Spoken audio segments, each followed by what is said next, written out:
అందరికీ దాసోహం. ఆచార్య దివ్య తిరువడిగలే శరణం. ఈరోజు 5వ పాసురం.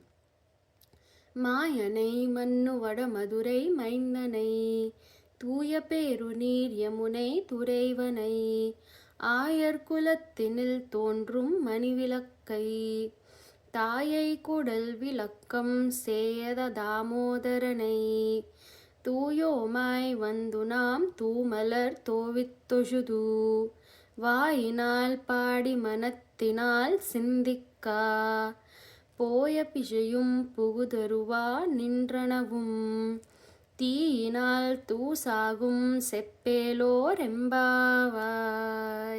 అర్థము: ఆ గోపికలతో ఒక ఆమె, మనం ఎన్నో పాపములు చేశాం కదా, ఈ పాపాలన్నీ మనం చేయబోయే మంచి పనులకు అడ్డు తొలగుతాయేమో అని అనగా ఆండాళమ్మ గారు చెబుతున్నారు.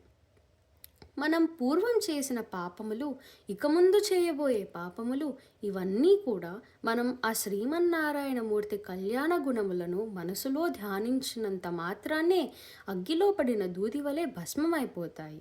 ఆయన మంచి పేరుగల ఉత్తర మధురలో పుట్టినవాడు, ఆశ్చర్యకరమైన గుణములు చేష్టలు కలిగినవాడు, పరిశుద్ధమైన యమునా నది ఒడ్డున విహరిస్తూ ఉండేవాడు, గోపాలకులమునకు మణిమయ దీపములు వంటివాడు, యశోదాదేవి గర్భానికి గొప్పతనాన్ని కలిగించిన ఆ దామోదరుడనే పేరు కలిగిన సర్వేశ్వరుని వద్దకు మనము శుచిగా వచ్చి మంచి సువాసన కలిగిన పుష్పములతో పూజ చేసి వాక్కుతో వాని నామ సంకీర్తనము చేయాలి.